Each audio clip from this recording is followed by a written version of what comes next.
Osho the lecture. ਰਾਤੀ ਮੈਂ ਘੁੰਮਣ ਨਿਕਲਿਆ ਸੀ। ਪਿੰਡ ਦਾ ਉਬੜ ਖਾਬੜ ਰਸਤਾ ਸੀ। ਨਾਲ ਇੱਕ ਸਾਧੂ ਸਨ। ਬਹੁਤ ਉਹਨਾਂ ਨੇ ਯਾਤਰਾ ਕੀਤੀ ਸੀ। ਸ਼ਾਇਦ ਹੀ ਕੋਈ ਤੀਰਥ ਸੀ ਜਿੱਥੇ ਉਹ ਨਹੀਂ ਹੋ ਆਏ ਸਨ। ਪ੍ਰਭੂ ਨੂੰ ਪਾਉਣ ਦਾ ਉਹ ਰਸਤਾ ਲੱਭ ਰਹੇ ਸਨ। ਉਸ ਰਾਤ ਉਹਨਾਂ ਨੇ ਮੈਥੋਂ ਵੀ ਪੁੱਛਿਆ ਸੀ, ਪ੍ਰਭੂ ਨੂੰ ਪਾਉਣ ਦਾ ਰਸਤਾ ਕੀ ਹੈ? ਇਹ ਪ੍ਰਸ਼ਨ ਉਹਨਾਂ ਨੇ ਹੋਰਾਂ ਤੋਂ ਵੀ ਪੁੱਛਿਆ ਸੀ। ਰਸਤੇ ਵੀ ਹੌਲੀ ਹੌਲੀ ਉਹਨਾਂ ਨੂੰ ਬਹੁਤ ਗਿਆਤ ਹੋ ਗਏ ਸਨ, ਪਰ ਪ੍ਰਭੂ ਤੋਂ ਜੋ ਦੂਰੀ ਸੀ ਉਹ ਨਹੀਂ ਬਣੀ ਸੀ। ਐਸਾ ਵੀ ਨਹੀਂ ਸੀ ਕਿ ਉਹਨਾਂ ਰਾਹਾਂ ਉੱਤੇ ਉਹ ਚੱਲੇ ਨਹੀਂ ਸਨ। ਯਥਾ ਸ਼ਕਤੀ ਯਤਨ ਵੀ ਕੀਤਾ ਸੀ, ਪਰ ਹੱਥ ਆਇਆ ਸੀ ਸਿਰਫ ਚੱਲਣਾ ਹੀ। ਪਹੁੰਚਿਆ ਨਹੀਂ ਗਿਆ ਸੀ, ਪਰ ਅਜੇ ਰਸਤਿਆਂ ਤੋਂ ਅੱਕੇ ਨਹੀਂ ਸਨ। ਹੋਰ ਨਵਿਆਂ ਦੀ ਤਲਾਸ਼ ਜਾਰੀ ਸੀ। ਜੋ ਮੈਂ ਖੁਦ ਹਾਂ ਉਹਨੂੰ ਪਾਉਣ ਦਾ ਕੋਈ ਰਸਤਾ ਨਹੀਂ ਹੈ। ਰਸਤੇ ਪਰ ਨੂੰ ਤੇ ਦੂਰ ਨੂੰ ਪਾਉਣ ਦੇ ਲਈ ਹੁੰਦੇ ਹਨ। ਜੋ ਨੇੜੇ ਹੈ ਨੇੜੇ ਹੀ ਨਹੀਂ, ਜੋ ਮੈਂ ਹੀ ਹਾਂ ਉਹ ਰਸਤੇ ਨਾਲ ਨਹੀਂ ਮਿਲਦਾ। ਰਸਤੇ ਯੋਗ ਉੱਥੇ ਅੰਤਰ ਹੀ ਨਹੀਂ ਹੈ। ਫਿਰ ਪਾਉਣਾ ਉਹਨੂੰ ਹੁੰਦਾ ਹੈ ਜਿਹਨੂੰ ਗੁਆਇਆ ਹੋਵੇ। ਪ੍ਰਭੂ ਨੂੰ ਕੀ ਗੁਆਇਆ ਜਾ ਸਕਦਾ? ਜੋ ਗੁਆਇਆ ਜਾ ਸਕੇ ਉਹ ਸਵਰੂਪ ਨਹੀਂ ਹੋ ਸਕਦਾ, ਉਹ ਸਿਰਫ ਭੁੱਲਿਆ ਹੋਇਆ ਹੈ। ਇਸ ਲਈ ਕਿਤੇ ਜਾਣਾ ਨਹੀਂ ਹੈ, ਸਿਰਫ ਯਾਦ ਕਰਨਾ ਹੈ। ਕੁਝ ਕਰਨਾ ਨਹੀਂ ਹੈ, ਸਿਰਫ ਜਾਣਨਾ ਹੈ। ਅਤੇ ਜਾਣਨਾ ਹੀ ਪਹੁੰਚਣਾ ਹੈ। ਜਾਣਨਾ ਹੈ ਕਿ ਇਹ ਮੈਂ ਕੌਣ ਹਾਂ, ਅਤੇ ਇਹ ਗਿਆਨ ਹੀ ਪ੍ਰਭੂ ਦੀ ਪ੍ਰਾਪਤੀ ਹੈ। ਇੱਕ ਦਿਨ ਜਦੋਂ ਸਾਰੇ ਯਤਨ ਖਤਮ ਹੋ ਜਾਂਦੇ ਹਨ, ਹੋਰ ਕੋਈ ਵੀ ਰਸਤਾ ਕਿਤੇ ਲੈ ਜਾਂਦਾ ਪ੍ਰਤੀਤ ਨਹੀਂ ਹੁੰਦਾ, ਉਦੋਂ ਦਿਖਦਾ ਹੈ ਕਿ ਮੈਂ ਜੋ ਵੀ ਕਰ ਸਕਦਾ ਉਹ ਸੱਚ ਤੱਕ ਨਹੀਂ ਲੈ ਜਾਏਗਾ। ਕੋਈ ਕਿਰਿਆ ਮੈਂ ਦੇ ਭੇਦ ਨੂੰ ਨਹੀਂ ਖੋਲੇਗੀ, ਕਿਉਂਕਿ ਕਿਰਿਆ ਸਿਰਫ ਬਾਹਰ ਲੈ ਜਾਂਦੀ ਹੈ। ਕੋਈ ਕਿਰਿਆ ਸੱਤਾ ਤੱਕ ਨਹੀਂ ਲਿਆਉਂਦੀ। ਜਿੱਥੇ ਕਿਰਿਆ ਦਾ ਅਭਾਵ ਹੈ ਉੱਥੇ ਸੱਤਾ ਪ੍ਰਗਟ ਹੁੰਦੀ ਹੈ।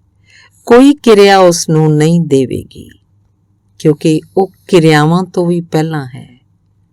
ਕੋਈ ਰਸਤਾ ਉੱਥੋਂ ਤੱਕ ਲਈ ਨਹੀਂ ਹੈ, ਕਿਉਂਕਿ ਉਹ ਤਾਂ ਇੱਥੇ ਹੀ ਹੈ। ਧੰਨਵਾਦ। ਓਸ਼ੋ ਦਾ ਲੈਕਚਰ। ਇੱਕ ਸ਼ਾਮ ਦੀ ਗੱਲ ਹੈ। ਗੈਲੀਲੀ ਝੀਲ ਤੇ ਤੂਫਾਨ ਆਇਆ ਹੋਇਆ ਸੀ। ਇੱਕ ਕਿਸ਼ਤੀ ਡੁੱਬਦੀ ਡੁੱਬਦੀ ਲੱਗ ਰਹੀ ਸੀ। ਬੱਚਾ ਉਹਦਾ ਕੋਈ ਢੰਗ ਨਹੀਂ ਦਿਸਦਾ ਸੀ। ਯਾਤਰੀ ਤੇ ਮਲਾਹ ਘਬਰਾ ਗਏ ਸਨ। ਹਨੇਰੀਆਂ ਦੇ ਥਪੇੜੇ ਪ੍ਰਾਣਾਂ ਨੂੰ ਹਿਲਾ ਰਹੇ ਸਨ। ਪਾਣੀ ਦੀਆਂ ਲਹਿਰਾਂ ਅੰਦਰ ਆਉਣੀਆਂ ਸ਼ੁਰੂ ਹੋ ਗਈਆਂ ਸਨ ਤੇ ਕਿਨਾਰੇ ਪਹੁੰਚ ਤੋਂ ਬਹੁਤ ਦੂਰ ਸਨ। ਪਰ ਇਸ ਗਰਜਦੇ ਤੂਫਾਨ ਵਿੱਚ ਵੀ ਕਿਸ਼ਤੀ ਦੇ ਇੱਕ ਕੋਨੇ ਵਿੱਚ ਇੱਕ ਵਿਅਕਤੀ ਸੁੱਤਾ ਹੋਇਆ ਸੀ, ਸ਼ਾਂਤ ਤੇ ਨਿਸ਼ਚਿੰਤ। ਉਹਦੇ ਸਾਥੀਆਂ ਨੇ ਉਹਨੂੰ ਉਠਾਇਆ। ਸਭ ਦੀਆਂ ਅੱਖਾਂ ਵਿੱਚ ਭਿਆਨਕ ਮੌਤ ਦੀ ਛਾਇਆ ਸੀ। ਉਸ ਵਿਅਕਤੀ ਨੇ ਉੱਠ ਕੇ ਪੁੱਛਿਆ, ਇੰਨੇ ਡਰੇ ਹੋਏ ਕਿਉਂ ਹੋ? ਜਿਵੇਂ ਡਰਨ ਦੀ ਕੋਈ ਗੱਲ ਨਹੀਂ ਸੀ। ਉਹਦੇ ਸਾਥੀ ਅਵਾਕ ਰਹਿ ਗਏ। ਉਹਨਾਂ ਨੂੰ ਕੁਝ ਕਹਿੰਦੇ ਵੀ ਤਾਂ ਨਹੀਂ ਸੁਣਿਆ। ਉਹਨੇ ਦੁਬਾਰਾ ਪੁੱਛਿਆ, ਕੀ ਆਪਣੇ ਆਪ ਤੇ ਬਿਲਕੁਲ ਹੀ ਆਸਥਾ ਨਹੀਂ ਹੈ? ਇੰਨਾ ਕਹਿ ਕੇ ਉਹ ਸ਼ਾਂਤੀ ਤੇ ਧੀਰਜ ਨਾਲ ਉੱਠਿਆ ਤੇ ਕਿਸ਼ਤੀ ਦੇ ਇੱਕ ਕਿਨਾਰੇ ਤੇ ਗਿਆ। ਤੂਫਾਨ ਆਖਰੀ ਚੋਟਾਂ ਕਰ ਰਿਹਾ ਸੀ।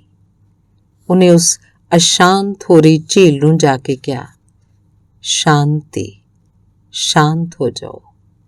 Piece, B still. ਤੂਫਾਨ ਜਿਵੇਂ ਕੋਈ ਸ਼ਰਾਰਤੀ ਬੱਚਾ ਸੀ। ਇਸੇ ਤਰ੍ਹਾਂ ਹੀ ਉਹਨੇ ਕਿਹਾ ਸੀ, ਸ਼ਾਂਤ ਹੋ ਜਾਓ। ਯਾਤਰੀ ਸਮਝੇ ਹੋਣਗੇ ਕਿ ਇਹ ਕੀ ਪਾਗਲਪਨ ਹੈ। ਤੂਫਾਨ ਕੀ ਕਿਸੇ ਦੀ ਮੰਨੇਗਾ? ਲੇਕਿਨ ਉਹਨਾਂ ਦੀਆਂ ਅੱਖਾਂ ਦੇ ਸਾਹਮਣੇ ਤੂਫਾਨ ਸੌਂ ਗਿਆ ਸੀ ਤੇ ਝੀਲ ਇਸ ਤਰ੍ਹਾਂ ਸ਼ਾਂਤ ਹੋ ਗਈ ਸੀ ਕਿ ਜਿਵੇਂ ਕੁਝ ਹੋਇਆ ਹੀ ਨਹੀਂ ਹੈ। ਉਸ ਵਿਅਕਤੀ ਦੀ ਗੱਲ ਮੰਨ ਲਈ ਗਈ ਸੀ। ਉਹ ਵਿਅਕਤੀ ਸੀ ਜੀਸਸ ਕ੍ਰਾਈਸਟ, ਤੇ ਇਹ ਗੱਲ ਹੈ 2000 ਸਾਲ ਪੁਰਾਣੀ। ਪਰ ਮੈਨੂੰ ਇਹ ਘਟਨਾ ਰੋਜ਼ ਹੀ ਵਾਪਰਦੀ ਨਜ਼ਰ ਆਉਂਦੀ ਹੈ। ਕੀ ਅਸੀਂ ਸਾਰੇ ਨਿਰੰਤਰ ਇੱਕ ਤੂਫਾਨ, ਇੱਕ ਅਸ਼ਾਂਤੀ ਨਾਲ ਨਹੀਂ ਘਿਰੇ ਹੋਏ ਹਾਂ? ਕੀ ਸਾਡੀਆਂ ਅੱਖਾਂ ਵਿੱਚ ਵੀ ਨਿਰੰਤਰ ਭਿਆਨਕ ਮੌਤ ਦੀ ਛਾਇਆ ਨਹੀਂ ਹੈ? ਕੀ ਸਾਡੇ ਅੰਦਰ ਚਿੱਤ ਦੀ ਝੀਲ ਬਿਖਰੀ ਨਹੀਂ ਹੈ? ਕੀ ਸਾਡੀ ਜੀਵਨ ਕਿਸ਼ਤੀ ਵੀ ਹਰ ਪਲ ਡੁੱਬਦੀ ਡੁੱਬਦੀ ਨਜ਼ਰ ਨਹੀਂ ਆ ਰਹੀ ਹੈ? ਫਿਰ ਕੀ ਇਹ ਉਚਿਤ ਨਹੀਂ ਹੈ ਕਿ ਅਸੀਂ ਖੁਦ ਤੋਂ ਪੁੱਛੀਏ, ਇੰਨੇ ਡਰੇ ਹੋਏ ਕਿਉਂ ਹੋ? ਕਿ ਆਪਣੇ ਆਪ ਤੇ ਬਿਲਕੁਲ ਵੀ ਆਸਥਾ ਨਹੀਂ ਹੈ? ਤੇ ਫਿਰ ਆਪਣੇ ਅੰਦਰਲੀ ਝੀਲ ਤੇ ਜਾ ਕੇ ਕਹੀਏ, ਸ਼ਾਂਤੀ, ਸ਼ਾਂਤ ਹੋ ਜਾਓ। ਮੈਂ ਇਹ ਕਹਿ ਕੇ ਦੇਖਿਆ ਹੈ ਤੇ ਪਾਇਆ ਹੈ ਕਿ ਤੂਫਾਨ ਸੌਂ ਜਾਂਦਾ ਹੈ।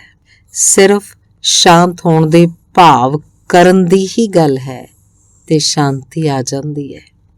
ਆਪਣੇ ਭਾਵ ਤੋਂ ਹਰ ਇੱਕ ਅਸ਼ਾਂਤ ਹੈ। ਆਪਣੇ ਭਾਵ ਨਾਲ ਸ਼ਾਂਤ ਵੀ ਹੋ ਸਕਦਾ ਹੈ। ਸ਼ਾਂਤੀ ਪ੍ਰਾਪਤ ਕਰਨਾ ਅਭਿਆਸ ਦੀ ਗੱਲ ਨਹੀਂ ਹੈ, ਕੇਵਲ ਸਦਭਾਵ ਹੀ ਠੀਕ ਹੋ ਸਕਦਾ ਹੈ। ਸ਼ਾਂਤੀ ਸਾਡਾ ਸਰੂਪ ਹੈ। ਬਹੁਤ ਅਸ਼ਾਂਤੀ ਦੇ ਵਿੱਚ ਵੀ ਇੱਕ ਕੇਂਦਰ ਤੇ ਅਸੀਂ ਸ਼ਾਂਤ ਹਾਂ। ਇੱਕ ਵਿਅਕਤੀ ਜਿੱਥੇ ਤੂਫਾਨ ਦੇ ਵਿੱਚ ਵੀ ਨਿਸ਼ਚਿੰਤ ਸੁੱਤਾ ਪਿਆ ਹੈ, ਇਸ ਸ਼ਾਂਤ ਨਿਸ਼ਚਲ ਨਿਸ਼ਚਿੰਤ ਕੇਂਦਰ ਤੇ ਹੀ ਸਾਡਾ ਵਾਸਤਵਿਕ ਹੋਣਾ ਹੈ। ਉਹਦੇ ਹੁੰਦੇ ਹੋਏ ਵੀ ਅਸੀਂ ਅਸ਼ਾਂਤ ਹੋ ਸਕੇ ਹਾਂ, ਇਹੀ ਹੈਰਾਨੀ ਹੈ। ਉਹਨੂੰ ਵਾਪਸ ਪਾ ਲੈਣ ਵਿੱਚ ਤਾਂ ਕੋਈ ਹੈਰਾਨੀ ਨਹੀਂ ਹੈ। ਸ਼ਾਂਤ ਹੋਣਾ ਚਾਹੁੰਦੇ ਹੋ ਤਾਂ ਇਸੇ ਪਲ ਹੁਣੇ ਇੱਥੇ ਸ਼ਾਂਤ ਹੋ ਸਕਦੇ ਹੋ। ਅਭਿਆਸ ਭਵਿੱਖ ਵਿੱਚ ਫਲ ਲਿਆਉਂਦਾ ਹੈ। ਸਦਭਾਵ ਵਰਤਮਾਨ ਵਿੱਚ ਹੀ। ਸਦਭਾਵ ਇਕੱਲਾ ਵਾਸਤਵਿਕ ਪਰਿਵਰਤਨ ਹੈ। ਧੰਨਵਾਦ। ਓਸ਼ੋ ਦਾ ਲੈਕਚਰ। ਮੈਂ ਕੌਣ ਹਾਂ, ਇਹ ਖੁਦ ਤੋਂ ਪੁੱਛਦਾ ਸੀ। ਕਿੰਨੇ ਦਿਨ ਰਾਤ ਇਹ ਪੁੱਛਦੇ ਬੀਤੇ। ਹੁਣ ਉਹਨਾਂ ਦੀ ਕੋਈ ਗਿਣਤੀ ਵੀ ਤਾਂ ਸੰਭਵ ਨਹੀਂ ਹੈ। ਬੁੱਧੀ ਉੱਤਰ ਦਿੰਦੀ ਸੀ, ਸੁਣੇ ਹੋਏ ਸੰਸਕਾਰ ਹਨ। ਉਹ ਸਭ ਉੱਤਰ ਉਧਾਰੇ ਤੇ ਮਰੇ ਹੋਏ ਸਨ। ਉਹਨਾਂ ਨਾਲ ਤ੍ਰਿਪਤੀ ਨਹੀਂ ਹੁੰਦੀ ਸੀ। ਸਤਾ ਤੇ ਕਿਤੇ ਗੂੰਜ ਕੇ ਉਹ ਖਤਮ ਹੋ ਜਾਂਦੇ ਸਨ। ਅੰਤਰ-ਆਤਮਾ ਉਹਨਾਂ ਤੋਂ ਅਛੂਤੀ ਰਹਿ ਜਾਂਦੀ ਸੀ। ਗਹਿਰਾਈ ਵਿੱਚ ਉਹਨਾਂ ਦੀ ਕੋਈ ਆਵਾਜ਼ ਸੁਣਾਈ ਨਹੀਂ ਦਿੰਦੀ ਸੀ। ਉੱਤਰ ਬਹੁਤ ਸਨ, ਪਰ ਉੱਤਰ ਨਹੀਂ ਸੀ, ਅਤੇ ਮੈਂ ਉਹਨਾਂ ਤੋਂ ਅਛੂਤਾ ਰਹਿ ਜਾਂਦਾ ਸੀ। ਪ੍ਰਸ਼ਨ ਜਿੱਥੇ ਸੀ ਉੱਥੇ ਉਹਨਾਂ ਦੀ ਪਹੁੰਚ ਨਹੀਂ ਸੀ। ਫਿਰ ਇਹ ਦਿਸਿਆ ਕਿ ਪ੍ਰਸ਼ਨ ਕਿਤੇ ਕੇਂਦਰ ਤੇ ਸੀ, ਉੱਤਰ ਕਿਨਾਰੇ ਤੇ ਸੀ।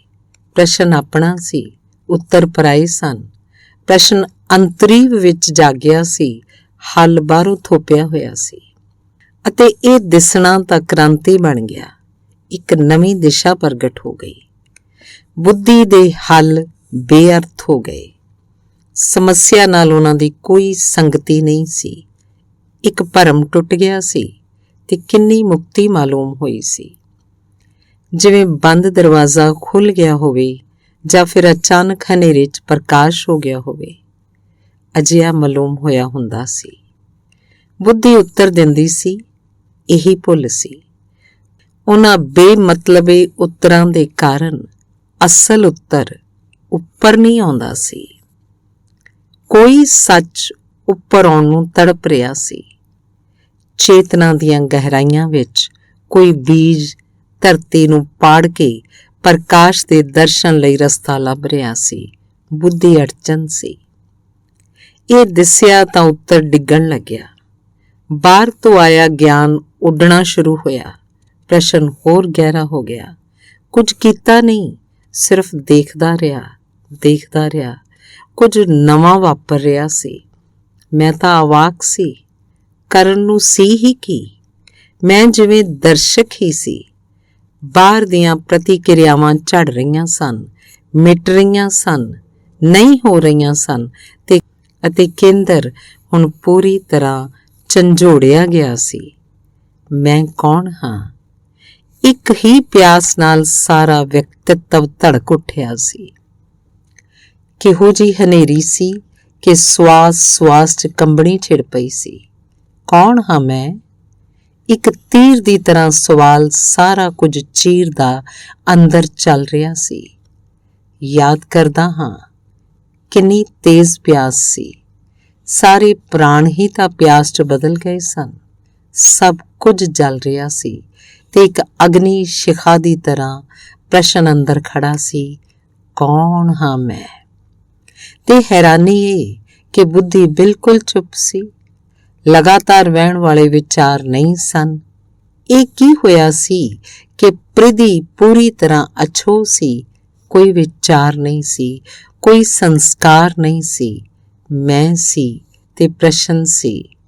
ਨਹੀਂ, ਮੈਂ ਹੀ ਪ੍ਰਸ਼ਨ ਸੀ। ਅਤੇ ਫਿਰ ਵਿਸਫੋਟ ਹੋ ਗਿਆ। ਇੱਕ ਪਲ ਵਿੱਚ ਸਭ ਪਰਿਵਰਤਿਤ ਹੋ ਗਿਆ। ਪ੍ਰਸ਼ਨ ਡਿੱਗ ਗਿਆ ਸੀ, ਕਿਸੇ ਅਗਿਆਤ ਅਯਾਮ ਨਾਲ ਹੱਲ ਹੋ ਗਿਆ ਸੀ।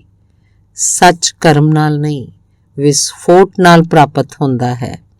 ਉਹਨੂੰ ਲਿਆਂਦਾ ਨਹੀਂ ਜਾਂਦਾ, ਸੱਚ ਆਉਂਦਾ ਹੈ। ਸ਼ਬਦ ਨਹੀਂ, ਸ਼ੂਨਿਆ ਹੱਲ ਹੈ। ਨਿਰਉੱਤਰ ਹੋਣ ਵਿੱਚ ਉੱਤਰ ਹੈ। ਕੱਲ ਕੋਈ ਪੁੱਛਦਾ ਸੀ ਤੇ ਰੋਜ਼ ਕਿਤੇ ਕੋਈ ਪੁੱਛਦਾ ਹੈ, ਉਹ ਉੱਤਰ ਕੀ ਹੈ? ਮੈਂ ਕਹਿੰਦਾ ਹਾਂ। ਉਸਨੂੰ ਮੈਂ ਕਹਾਂ ਤਾਂ ਅਰਥਹੀਣ ਹੈ। ਉਹਦਾ ਅਰਥ ਉਸ ਨੂੰ ਖੁਦ ਪਾਉਣ ਵਿੱਚ ਹੈ। ਧੰਨਵਾਦ। ਓਸ਼ੋ ਦਾ ਲੈਕਚਰ। ਮੈਂ ਉਪਦੇਸ਼ਕ ਨਹੀਂ ਹਾਂ। ਕੋਈ ਉਪਦੇਸ਼, ਕੋਈ ਸਿੱਖਿਆ ਮੈਂ ਦੇਣਾ ਨਹੀਂ ਚਾਹੁੰਦਾ ਹਾਂ। ਆਪਣਾ ਵਿਚਾਰ ਕੋਈ ਤੁਹਾਡੇ ਮਨ ਵਿੱਚ ਪਾਉਣ ਦੀ ਮੇਰੀ ਕੋਈ ਇੱਛਾ ਨਹੀਂ ਹੈ। ਸਭ ਵਿਚਾਰ ਬੇਅਰਥ ਹਨ ਤੇ ਧੂੜ ਦੇ ਕਣਾਂ ਦੀ ਤਰ੍ਹਾਂ ਉਹ ਤੁਹਾਨੂੰ ਭਰ ਲੈਂਦੇ ਹਨ ਤੇ ਫਿਰ ਤੁਸੀਂ ਜੋ ਨਹੀਂ ਹੋ ਉਵੇਂ ਵਿਖਾਈ ਦੇਣ ਲੱਗਦੇ ਹੋ ਤੇ ਜੋ ਤੁਸੀਂ ਨਹੀਂ ਜਾਣਦੇ ਹੋ ਉਹ ਜਾਣਿਆ ਜਿਹਾ ਮਾਲੂਮ ਹੋਣ ਲੱਗਦਾ ਹੈ। ਇਹ ਬਹੁਤ ਆਤਮਘਾਤਕ ਹੈ। ਵਿਚਾਰਾਂ ਨਾਲ ਅਗਿਆਨ ਮਿਟਦਾ ਨਹੀਂ, ਸਿਰਫ ਛੁਪ ਜਾਂਦਾ ਹੈ। ਗਿਆਨ ਨੂੰ ਜਗਾਉਣ ਦੇ ਲਈ ਅਗਿਆਨ ਨੂੰ ਉਸਦੀ ਪੂਰੀ ਨਗਨਤਾ ਵਿੱਚ ਜਾਣਨਾ ਜ਼ਰੂਰੀ ਹੈ। ਇਸ ਲਈ ਵਿਚਾਰਾਂ ਦੇ ਕੱਪੜਿਆਂ ਨਾਲ ਖੁਦ ਨੂੰ ਨਾ ਢਕੋ। ਸਾਰੇ ਕੱਪੜਿਆਂ ਤੇ ਪਰਤਾਂ ਨੂੰ ਅਲੱਗ ਕਰ ਦਿਓ ਤਾਂ ਜੋ ਤੁਸੀਂ ਆਪਣੀ ਨਗਨਤਾ ਅਤੇ ਘਾਟ ਤੋਂ ਪਰਿਚਿਤ ਹੋ ਸਕੋ। ਉਹ ਪਹਿਚਾਨ ਹੀ ਤੁਹਾਨੂੰ ਅਗਿਆਨ ਦੇ ਪਾਰ ਲੈ ਜਾਣ ਵਾਲਾ ਸਹਾਰਾ ਬਣੇਗੀ। ਅਗਿਆਨ ਦੇ ਬੋਧ ਦਾ ਤੇਜ ਸੰਤਾਪ ਹੀ ਕ੍ਰਾਂਤੀ ਦਾ ਬਿੰਦੂ ਹੈ। ਇਸ ਨਾਲ ਮੈਂ ਤੁਹਾਨੂੰ ਢਕਣਾ ਨਹੀਂ, ਉਘਾੜਨਾ ਚਾਹੁੰਦਾ ਹਾਂ। ਜ਼ਰਾ ਦੇਖੋ, ਤੁਸੀਂ ਕਿੰਨੀਆਂ ਅੰਨੀਆਂ ਸ਼ਰਧਾਵਾਂ ਤੇ ਧਾਰਨਾਵਾਂ ਤੇ ਕਲਪਨਾਵਾਂ ਵਿੱਚ ਆਪਣੇ ਆਪ ਨੂੰ ਲੁਕਾ ਰੱਖਿਆ ਹੈ ਤੇ ਇਹਨਾਂ ਮਿੱਥ ਸੁਰੱਖਿਆਵਾਂ ਵਿੱਚ ਤੁਸੀਂ ਖੁਦ ਨੂੰ ਸੁਰੱਖਿਅਤ ਸਮਝ ਰਹੇ ਹੋ। ਇਹ ਸੁਰੱਖਿਆ ਨਹੀਂ, ਆਤਮ ਵੰਚਨਾ ਹੈ। ਮੈਂ ਤੁਹਾਡੀ ਇਸ ਨੀਂਦ ਨੂੰ ਤੋੜਨਾ ਚਾਹੁੰਦਾ ਹਾਂ। ਸੁਪਨਾ ਨਹੀਂ, ਸਿਰਫ ਸੱਚ ਹੀ ਕੇਵਲ ਇੱਕ ਸੁਰੱਖਿਆ ਹੈ। ਅਤੇ ਤੁਸੀਂ ਜੇ ਸੁਪਨਿਆਂ ਨੂੰ ਛੱਡਣ ਦਾ ਹੌਸਲਾ ਕਰੋ ਤਾਂ ਸੱਚ ਦੇ ਅਧਿਕਾਰੀ ਹੋ ਸਕਦੇ ਹੋ। ਕਿੰਨਾ ਸਸਤਾ ਸੌਦਾ ਹੈ। ਸੱਚ ਨੂੰ ਪਾਉਣ ਦੇ ਲਈ ਹੋਰ ਕੁਝ ਨਹੀਂ, ਸਿਰਫ ਸੁਪਨੇ ਹੀ ਛੱਡਣੇ ਪੈਂਦੇ ਹਨ। ਵਿਚਾਰਾਂ ਦੀ, ਸੁਪਨਿਆਂ ਦੀ, ਕਲਪਨਾ ਚਿੱਤਰਾਂ ਦੀ ਮੂਰਛਾ ਨੂੰ ਤੋੜਨਾ ਹੈ। ਉਸ ਤੋਂ ਜੋ ਕਿ ਦਿਸ ਰਿਹਾ ਹੈ, ਉਸ ਤੇ ਜਾਗਣਾ ਹੈ ਜੋ ਕਿ ਦੇਖ ਰਿਹਾ ਹੈ। ਉਹ ਦ੍ਰਿਸ਼ਟਾ ਹੀ ਸੱਚ ਹੈ। ਉਸ ਨੂੰ ਪਾ ਲਓ ਤਾਂ ਸਮਝੋ ਕਿ ਜੀਵਨ ਪਾ ਲਿਆ ਹੈ। ਉਹ ਕਿਸੇ ਨੂੰ ਕਹਿ ਰਿਹਾ ਸੀ। ਉਹ ਸੁਣ ਕੇ ਵਿਚਾਰ ਮਗਨ ਹੋ ਗਏ। ਮੈਂ ਉਹਨਾਂ ਨੂੰ ਕਿਹਾ, ਤੁਸੀਂ ਤਾਂ ਸੋਚ ਵਿੱਚ ਪੈ ਗਏ। ਉਸੇ ਤੋਂ ਮੈਂ ਜਾਗਣ ਨੂੰ ਕਹਿ ਰਿਹਾ। ਉਹੀ ਤਾਂ ਨੀਂਦ ਹੈ। ਧੰਨਵਾਦ। ਓਸ਼ੋ ਦਾ ਲੈਕਚਰ। ਇੱਕ ਬੈਲ ਗੱਡੀ ਜਾਂਦੀ ਹੈ।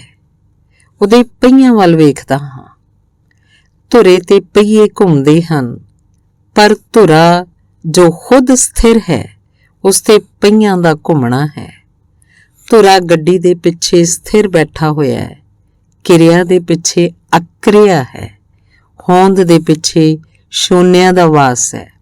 ਇਸੇ ਤਰ੍ਹਾਂ ਹੀ ਇੱਕ ਦਿਨ ਦੇਖਿਆ, ਧੂੜ ਦਾ ਇੱਕ ਵਾਵਰੋਲਾ, ਧੂੜ ਦਾ ਇੱਕ ਗੁਬਾਰਾ ਚੱਕਰ ਖਾਂਦਾ ਹੋਇਆ ਉੱਪਰ ਉੱਠ ਰਿਹਾ ਸੀ, ਪਰ ਵਿਚਾਲੇ ਇੱਕ ਕੇਂਦਰ ਸੀ ਜਿੱਥੇ ਸਭ ਕੁਝ ਸ਼ਾਂਤ ਤੇ ਸਥਿਰ ਸੀ। ਕੀ ਜਗਤ ਦਾ ਮੂਲ ਸੱਚ ਇਹਨਾਂ ਪ੍ਰਤੀਕਾਂ 'ਚ ਪ੍ਰਗਟ ਨਹੀਂ ਹੈ? ਕੀ ਸਾਰੀ ਸੱਤਾ ਦੇ ਪਿੱਛੇ ਸ਼ੂਨਿਆ ਨਹੀਂ ਬੈਠਾ ਹੋਇਆ ਹੈ? ਕੀ ਸਾਰੀ ਕਿਰਿਆ ਦੇ ਪਿੱਛੇ ਅਕ੍ਰਿਆ ਨਹੀਂ ਹੈ? ਸ਼ੂਨਿਆ ਹੀ ਹੋਂਦ ਦਾ ਕੇਂਦਰ ਤੇ ਪ੍ਰਾਣ ਹੈ। ਉਸ ਨੂੰ ਹੀ ਜਾਣਨਾ ਹੈ। ਉਸ ਵਿੱਚ ਹੀ ਹੋਂਦ ਹੈ, ਕਿਉਂਕਿ ਉਹੀ ਸਾਡਾ ਵਾਸਤਵਿਕ ਹੋਣਾ ਹੈ। ਜੋ ਹਰੇਕ ਆਪਣੇ ਕੇਂਦਰ ਤੇ ਹੈ, ਉਹੀ ਸਾਰਿਆਂ ਨੇ ਹੋਣਾ ਹੈ, ਕਿਤੇ ਹੋਰ ਨਹੀਂ। ਜਿੱਥੇ ਅਸੀਂ ਹਾਂ ਉੱਥੇ ਹੀ ਅਸੀਂ ਜਾਣਾ ਹੈ। ਇਹ ਹੋਣਾ ਕਿਵੇਂ ਹੋਵੇ? ਉਸ ਨੂੰ ਦੇਖੋ ਜੋ ਦੇਖਦਾ ਹੈ ਤੇ ਸ਼ੂਨਿਆ ਵਿੱਚ ਉਤਰਨਾ ਹੋ ਜਾਂਦਾ ਹੈ। ਦ੍ਰਿਸ਼ ਤੋਂ ਦ੍ਰਿਸ਼ਟਾ ਵੱਲ ਚੱਲਣਾ ਹੈ। ਦ੍ਰਿਸ਼ ਹੈ ਰੂਪ, ਕਿਰਿਆ, ਸੱਤਾ। ਦ੍ਰਿਸ਼ਟਾ ਹੈ ਰੂਪ, ਅਕ੍ਰਿਆ, ਸ਼ੂਨਿਆ। ਦ੍ਰਿਸ਼ ਹੈ ਪਰ ਅਨਿਤ, ਸੰਸਾਰ, ਬੰਧਨ, ਅਮੁਕਤੀ, ਆਵਾਗਮਨ। ਦ੍ਰਿਸ਼ਟਾ ਹੈ ਆਪ, ਸਦੀਵੀ, ਬ੍ਰਹਮ, ਮੁਕਤੀ, ਮੋਕਸ਼, ਨਿਰਵਾਣ। ਦੇਖੋ ਜੋ ਦੇਖਦਾ ਹੈ ਉਸ ਨੂੰ ਦੇਖੋ। ਇਹੀ ਸਾਰਾ ਯੋਗ ਹੈ।